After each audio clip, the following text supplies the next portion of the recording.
$160 ang GLP and sa mobile. This is for the hotline, sir. The hotline. Yung can you turn off yung phone, yung microphone? Kasi hindi na po Sorry. So, naging question ko. So, it's very straightforward. ENS din, Ma'am Mark. Yeah, just like to ask, yung proposal is capable of pa-record na namin. Paano input niya? Paano? Kasi may recording kami. Paano interface sa voice namin? From the modem, so ito I would say this is FT port.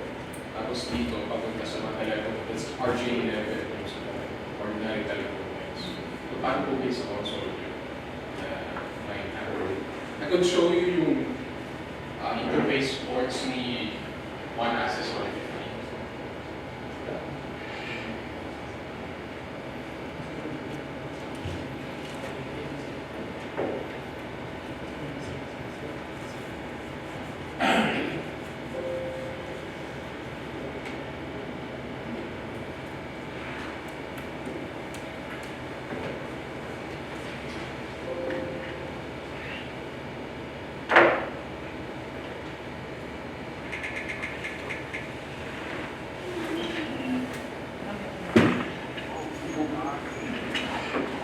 Interface kasi namin yan sa voice communication system kasi doon namin napasok sa FXS4. so kailangan Wala yung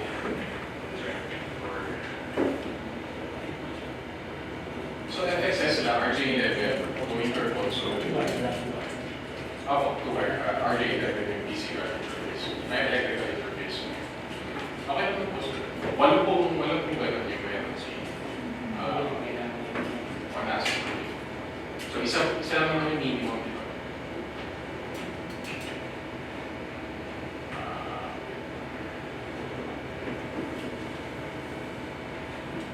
Wala eh.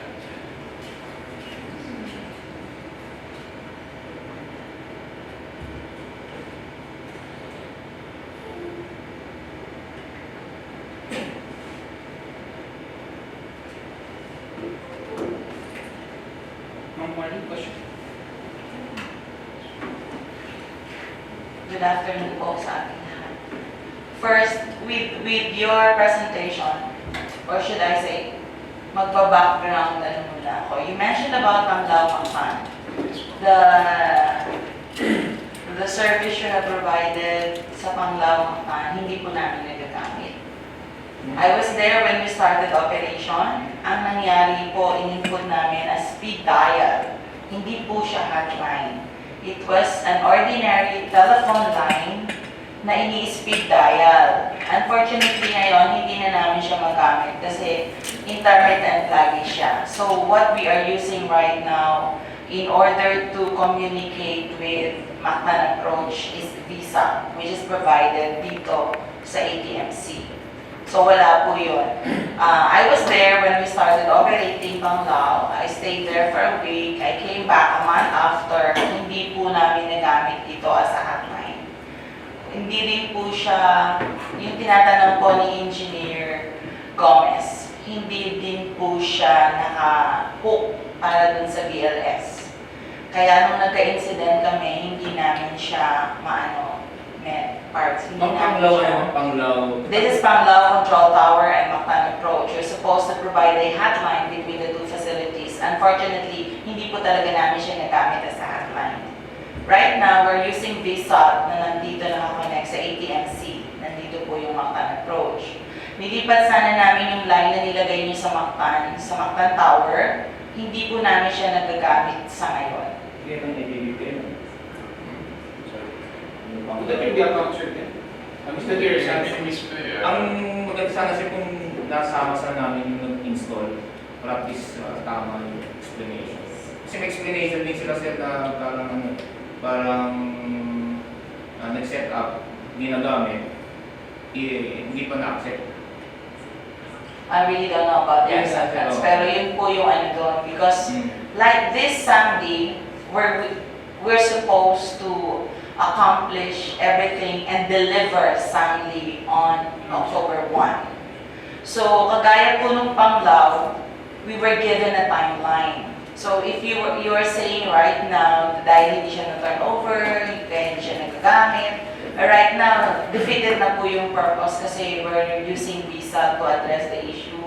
Hindi rin po kasi talaga nare-record yun. Kasi nga, it's an ordinary phone line. Para lang direct kami, hindi namin inaalaw na ginagamit yung phone in other ways. Ang exclusive na ginawa namin siya na naka-speed dial between the former Mactan approach and Panglao Tower. So, yun po yung nangyari doon. So, yun pong pinresent nyo, moving forward, you're presenting the connection, Sangli, Manila Tower connection. You also need Sangli, Manila approach connection. Lumalabas po dito is, again, an ordinary phone. Hindi po kasi yun yung concept ng operations. Ang concept of operations po talaga hotline. It's like, I do not need to dial not even a single number. I just have to leave the receiver and automatically the one on the other line should be the facility na kailangan ko pong kausapin. Yun po talaga yung concept ng hotline. So, hindi rin po siya pwedeng i-connect to other lines. Like sabi nyo kanina, it could be connected to 8 No, para siyang ano. sorry, that's for 8 locals. So, not necessarily 8 yung connection. So, 8. Your requirement is just 1. So, I'm just saying you could attach 8 more locals to the modem. Actually po, yun po yung hindi namin ini-entertain, sorry to say, we discourage that one. Kasi ganito po yung nangyari sa experience namin sa Manila Tower. Yung pong hotline namin, connecting Manila Tower with Mia Fire, kinonect nila yon sa local lines. So there are times, magre-ring yung phone na yon na ang expected mo because it's connected to the fire and rescue ng Manila International Airport. Ang perception mo, it should be exclusive for an emergency situation. Pag po ng phone, nagtatanong sa inyo, payroll na, payday na. Kasi po, nakabook siya sa local lines ng MIAA. Kaya hindi po ganun yung concept ng operations. When we talk about hotlines, it's dedicated line talaga siya, connecting one facility to another. Hindi siya pwedeng i-connect to other lines, hindi siya pwedeng i-dial pa, hindi po ganun yung concept. Ma'am, sorry. Ma'am, isa sa mga nag-set up kasi yung service sa Warren dito sa Cebu. Yes. Si Jet. Jet? Yes. Siya isa nang nag-set up dun, ma'am. Yung concern natin, ma'am, sa ano yung concern? Sir, this is not an evaluation of the city. Oh, yeah. We are talking about the Sangli, Manila. Later, sir. Okay. Okay. Para sa ano, sorry, sir. Let's can focus on that. So ma'am, ang point is, para siyang movie na pag-brief ni President, Opo. nuclear missile na. So, I think we were clear on that requirement. No? So, yung 8 locals that I said earlier is just the capability of the equipment. So, if your minimum requirement is just 1, so 1 line ko connect dun sa modem. So, actually, it's up to you kung how many lines. So, I'm just saying the transport facility could handle the 8 locals additional lines.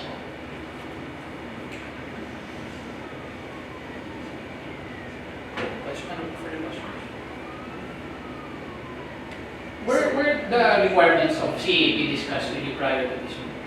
Were you able to have a meeting with the air navigation surveys or anyone to discuss the requirements of the end users when you prepared? Not detailed po, pero the gist of the requirements there po, yung hotline. So similar to sa mga ibang requirements. Same as Panglao, How soon if you were to install this, how soon can you deliver it? This is yung VPN over DSL is considered as semi-complex service TPLDP. So our standard po is usually 2 weeks.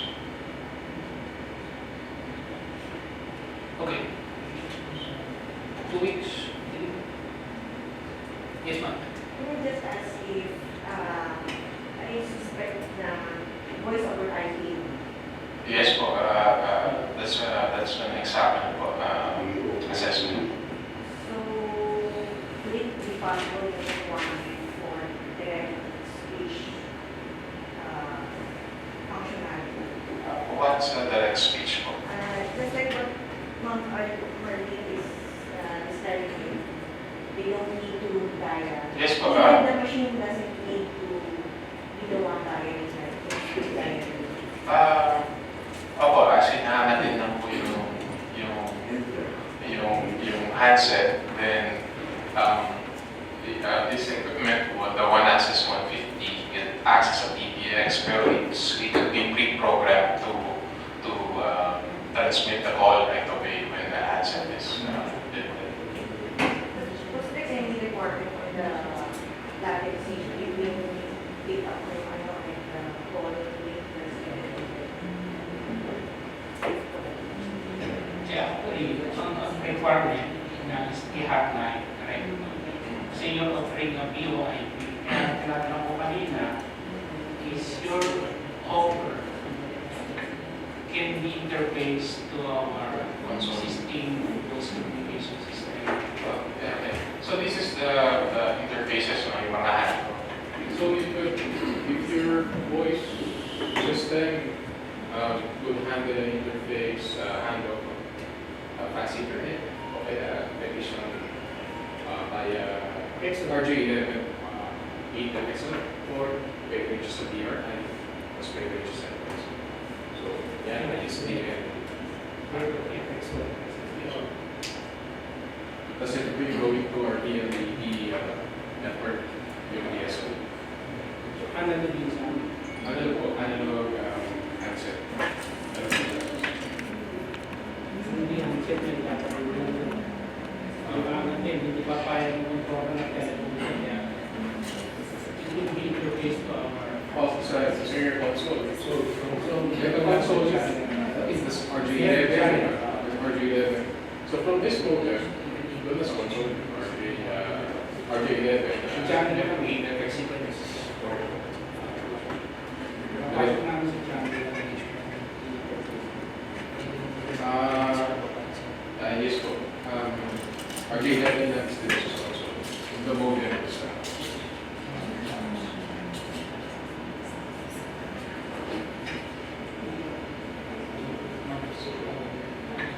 did I answer your question?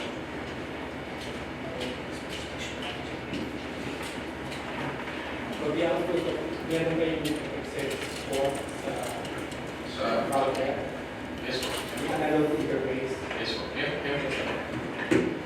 Magulahan yung possible. So, lalagay na kami ng 8 FXS card dun sa modem.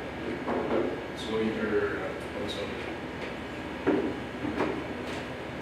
follow-up question. The one you will use in infrastructure within family networking power, is it all throughout land-based or wire-based? That's yes, that's terrestrial cable system for the building. So So, all throughout, or through, walang wireless in between.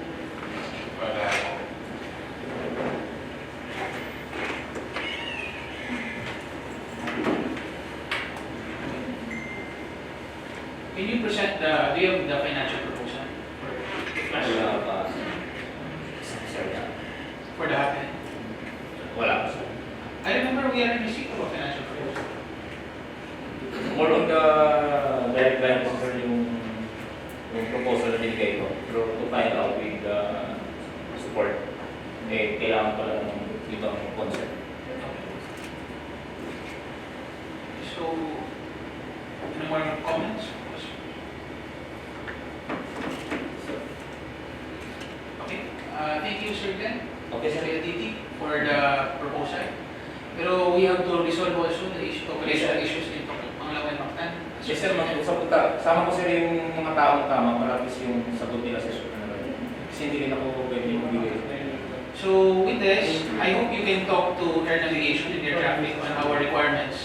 So that you can revise a proposal and give us a more comprehensive presentation and financials. Pag naisip na yung kakaroon Thank you so much.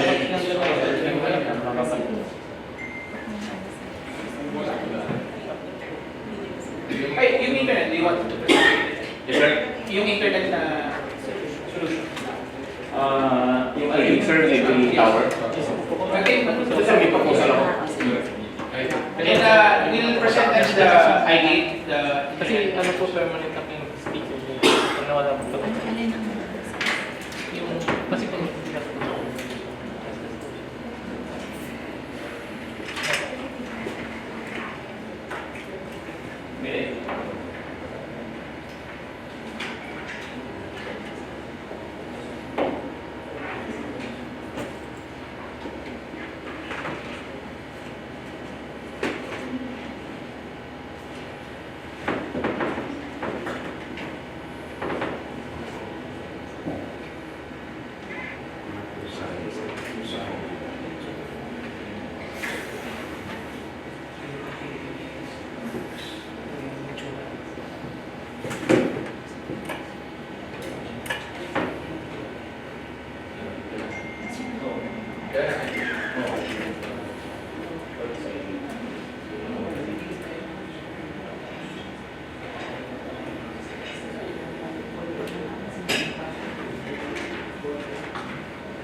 Are we ready? Yes, sir. Ready, sir.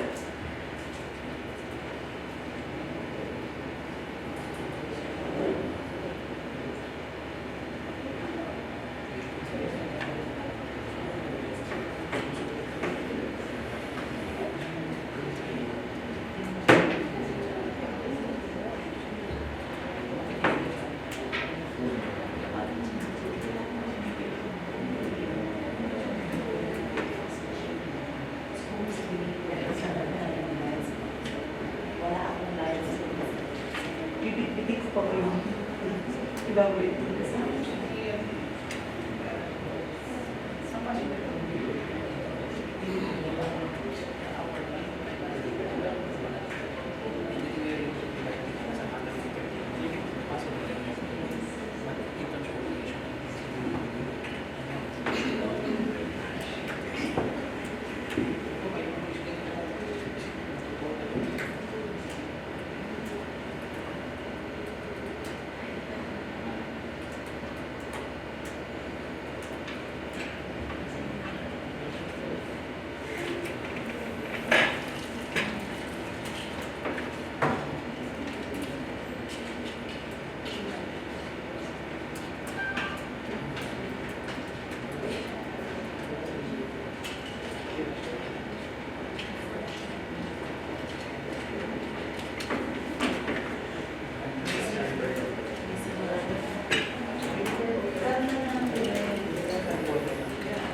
Sir, pwede mag-segue. Yes, sir. Meron kasi kami sir, di ba sir, yung mga airport nilalagay ng mga free wifi. Yes, sir.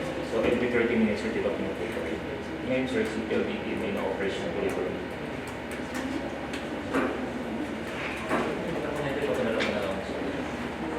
Yung Google, di ba ba may type yung marami na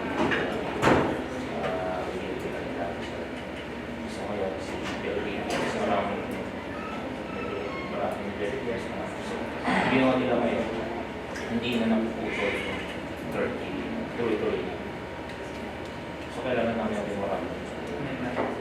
Kapag alam mo sa ito, Of course. Kaso sir, doon sa Wi-Fi. This is for the passenger. Yes, sir. Kasi out of your parang 30 seconds or more. Wala, that's really Napuputol sir. Napuputol. 30 minutes. Ano sir, tuloy-tuloy lang. Kahit na Parang 5 hours. Yes, sir. Yes, sir. May problema sa ito sir, may mga sir. Ito sir, may mga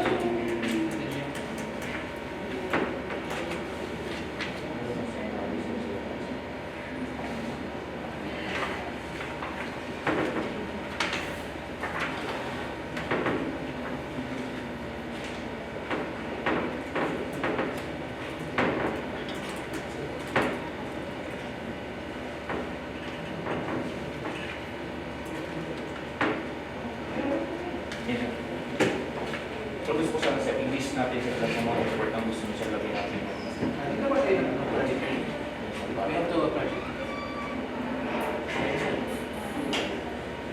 At least yung mga passenger, medyo mag-i-enjoy sila kung mag-i-delay flight nyo. Ano, ready na? Please, we have another please. Sir, forward ko na lang sa email. Kasi gusto ko na. Kasi may mga copy na. With next step nito, project team. Yes, sir. With your team and friends. Okay, sir. Sa yung sir. Sa may naman sino walang bayad yan. Sino walang bayad yan? Importante sir.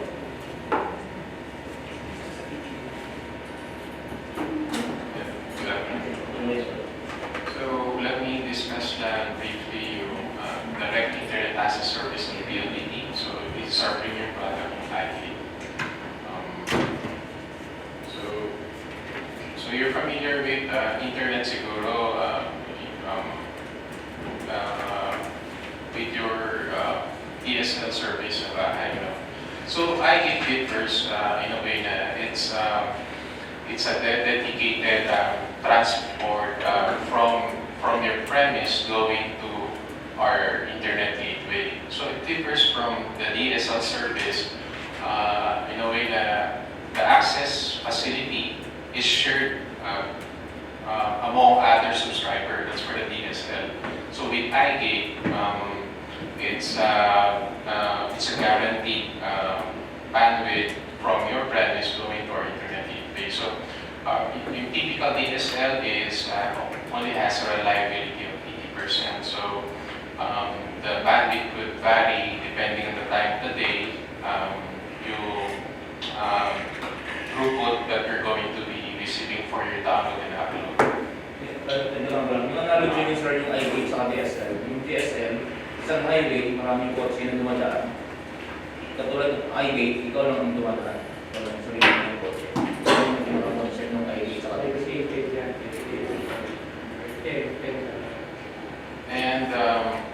And DSL is asymmetric, meaning the download is not equal to the upload. So if you subscribe to an 8 MB DSL connection, that usually means that you have 8 MB of download. Pero yung upload nyo could be 512 kbps, 1 MB. So it's not symmetrical. So if you're more of if the usage yung application is more of uploading like email, ERP, your mission critical application, this is a service that is more appropriate siguro, for your internet access. So PLDT has, I think, this 5 now, so for 4 major nodes. This is, we call it an N4I network. So ito yung from the 26 bidding partners, meaning 26 bilateral partners of PLDT, meaning other international telco, the likes of AT&T, Orange, Verizon. So their network-to-network interface is with these 4 nodes of PLDT. So we have one in Quezon City, Ernet, Makati, Sampaloc. So we also have one in Jones, Cebu. So siguro PLDT is an established ISP provider. So for majority of the locations of Philippines, so we have the most coverage.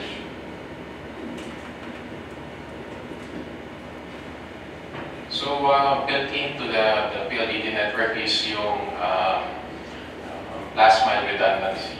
So most of our, especially in GNM, we have overlapping exchanges. If one link goes down, it could be automatically rerouted to a diverse fiber route. So for iGate, our standard offering is 99.6% SLA. So that means you're allowed 4 hours of downtime per month. Pero if you would be requiring a higher SLA, like only 2 hours or 1 hour lang ng allowable downtime, we could impute the design on the transport network sa fiber transport.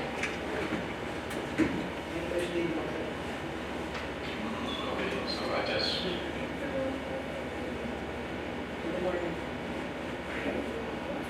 So as I mentioned earlier, we have 26 bidding partners. So this is crucial sa mga latency sensitive application. So if, for example, you're going to be accessing, let me say this, no? So ISPs in the Philippines, wala silang peering. So if I'm hosting an application here, tapos i-access siya ni Globe, since wala kaming big direct peering, the IP traffic usually goes outside the Philippines sa international telcos, saka siya babalik sa Pilipinas. So that contributes to the latency. And for some application that is critical, like voice and video conferencing. So currently we have 26 peering partners. No? So these are IP transit or bilateral partners. So we own we manage yung kasi the cable systems connecting the world are owned by a consortium of telcos. So we are a tier 1 ISP, and we do not lease from another telco for our bandwidth. So if cases of international cable CAAP, it is usually the other ISP who leases bandwidth from us. So yun yung mga cable systems, no? These AEG, AST.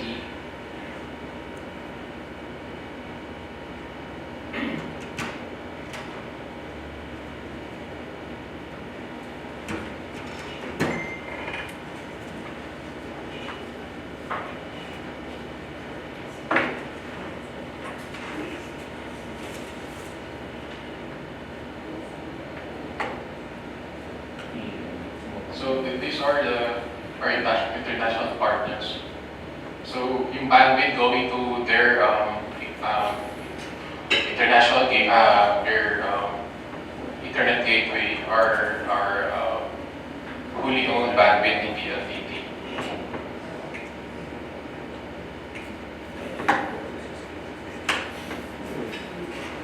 Okay, siguro this is just a competitive comparison, pero we could huwag na lang. So Verizon, Tata, NTT, AT&T. You could look at the slide. Sila yung our international partners.